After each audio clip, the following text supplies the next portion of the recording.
Hello नमस्कार, मैं कपिल शर्मा आप सभी का अपने यूट्यूब चैनल कपिल क्लासेज में हार्दिक अभिनंदन करता हूं। आप सभी मेरे चैनल को सब्सक्राइब कर लेना। आज का हमारा सब्जेक्ट है, विषय है वो टीचिंग है। एनटीए नेट पेपर फर्स्ट को लेकर हम तैयारी कर रहे हैं। उसमें हमारा टीचिंग फर्स्ट है। आज हम टीचिंग करेंगे, उसका मतलब क्या होता है। कल हम उसके करेक्टरिस्टिक उसकी विशेषताएं करेंगे। आज का हमारा विषय है टीचिंग, यानी कि शिक्षण की अवधारणा।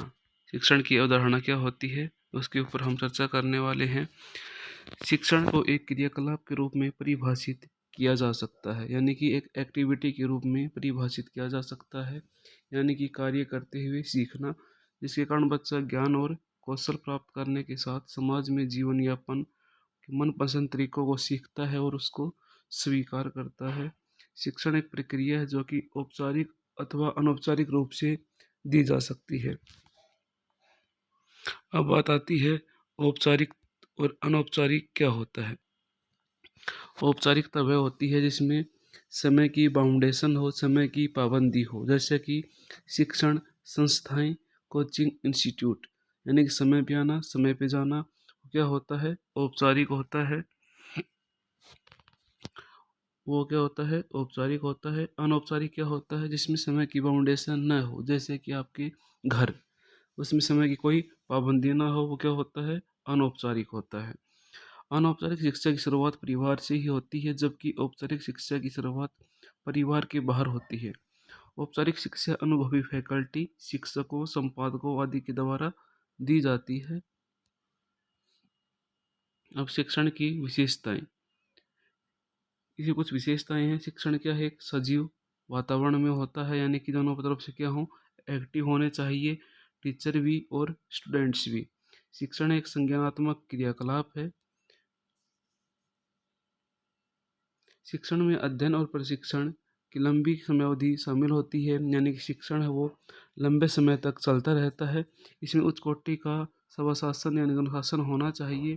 ये क्या है, एक निरंतर पेशा है, ये लगातार एक एक्टिविटी है। ये कला के साथ साथ विज्ञान भी है, आर्ट के साथ क्या है, साइंस भी है। क्या कल शिक्षण इसका शिक्षा अधिगम और प्रशिक्षण के निकट का संबंध है। स्वीकार करना, ग्रहण करना और उसको किसी को प्रशिक्षित करना, ये क्या है, इससे संबंधित हैं।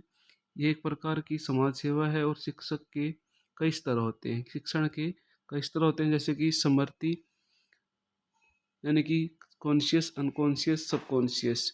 समर्थी, चिंतन और एक प्रकार क्या है, इसकी करेक्टरिस्टिक है, इसकी कई लेवल्स हैं। कारक कौन कौन से प्रभावित करते हैं भाई इसमें, शैक्षणिक योग्यता, जितना टीचर एजुकेटेड होगा उतनी शिक्षा का समावेश करेगा किसमें, बच्चों में। जितना क्वालिफाइड होगा, जितना क्वालिफाइड नहीं होगा उतना उस स्तर तक नहीं पहुंचा सकता, यानी कि शैक्षिक योग्यता भी अच्छी होनी चाहिए, बेहतरीन होनी चाहिए। किसी शिक्षक के लिए अपना कार्य प्रभावी ढंग से पूरा करने हेतु कुशलताएं होनी चाहिए, यानी कि उसमें प्रत्येक सवाल का सॉल्यूशन करने विस्तृत क्षमता होनी चाहिए। अनुभवी शिक्षक विद्यार्थियों के सवालों और कक्षा के प्रबंधन को बेहतर ढंग से संभाल जा सके।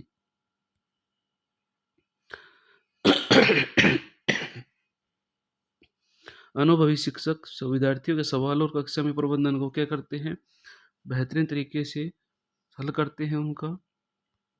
कक्षा का वातावरण शिक्षण शिक्षण वातावरण बनाने में सहायक होना चाहिए और शिक्षक इस कार्यकलाप को संभालने की एक महत्वपूर्ण भूमिका उसकी अदा करनी चाहिए। शिक्षण की विधियां कौन कौन सी होती हैं, व्याख्यान विधि, यानी कि कॉलेजेस यूनिवर्सिटी में क्या होती है, व्याख्यान विधि होती है। इसमें टीचर्स बोलते हैं और बच्चा उसको सुनकर कुछ अपने नोट्स बनाते हैं। उसमें टीचर की क्या होनी चाहिए, धारा प्रवाह है, वो बोलने की जो कला है वो अच्छी होनी चाहिए। कम्युनिकेशन स्किल्स बेहतरीन होना चाहिए, जिससे क्या हो, वो अपनी उसकी बातों को आसानी से समझ सके और पकड़ सके। टीम शिक्षण, टीम शिक्षण में शिक्षकों का एक समूह होता है जो विभिन्न अवधारणाओं को सीखने के लिए नियमित रूप से छात्रों के एक समूह की सहायता करते हैं। शिक्षक मिलकर अपना पाठ्यक्रम तैयार करते हैं, उसकी जो ढांचा है वो बनाते हैं कि अध्ययन योजना कैसी होगी, शिक्षा मार्गदर्शिका कैसी होगी और हम किस प्रकार से सिलेबस को कवर करेंगे। वो क्या है, टीम प्रशिक्षण का हिस्सा है।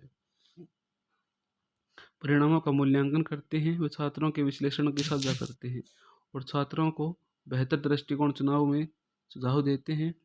टीवी और वीडियो प्रस्तुति के माध्यम से शिक्षण, ये क्या है, एक बेहतरीन तरीका है। यानी कि आपको स्लाइड्स दिखाई भी जाएंगी और उसमें ऑडियो भी सुनाया जाएगा, जिससे कि शिक्षा है वो बेहतरीन तरीके से समझ में आती है। वीडियो प्रस्तुति की स्क्रीनिंग एक कार्य की चर्चा द्वारा होती है। मिश्रित रणनीति, मिली जुली रणनीति क्या होती है, समूह चर्चा। समूह चर्चा चर्चा विधियों के छात्रों की समझ, सीखने समझाने की समस्या को हल करना और समझ बढ़ाने के मकसद से ये क्या है, एक बेहतरीन विधि है समूह चर्चा। इसमें हेजिटेशन है वो दूर होती है और बच्चा आसानी से इसको स्वीकार करता है।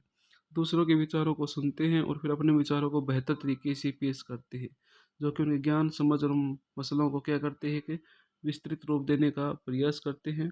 अगला कौन सा है, विचार मंथन। ये एक समूह रचनात्मक कार्य है जिसमें सभी किसी विशेष समस्या के प्रासंगिक निष्कर्ष के लिए अपने सदस्यों द्वारा अनायास द्वारा दिए गए विभिन्न विचारों सुझावों को क्या करता है, तालिका में सूचीबद्ध करता है। यानी कि कौन कौन सी बेस्ट आइडियाज है उसको स्वीकार करता है। प्रोजेक्ट विधि जो सबसे मॉडर्न विधि है, शिक्षण के उन्नत तरीकों में से एक है। यानी कि उसको अट्रैक्टिव करता है। इन छात्र के दृष्टिकोण, पाठ्यक्रम के डिजाइन और पढ़ाई की सामग्री का महत्व है। यह पद्धति प्रगतिवादी दर्शन करके सीखने में आधारित है। यानी कोई असाइनमेंट दे दिया आपने, पीपीटी रूप में उसको बनाया और प्रेजेंट किया, वो क्या करता है, अलग अलग तरीके से उस पर अट्रैक्टिव करता है, प्रभाव डालता है। आज तक की हमारी क्लास यहीं तक की थी। कल हम इसके करेक्टर स्टडी करेंगे टीचिंग के। तब तक के लिए खुश रहिए, मुस्कुराते रहिए, ज़िंदगी में आगे बढ़ते रहिए।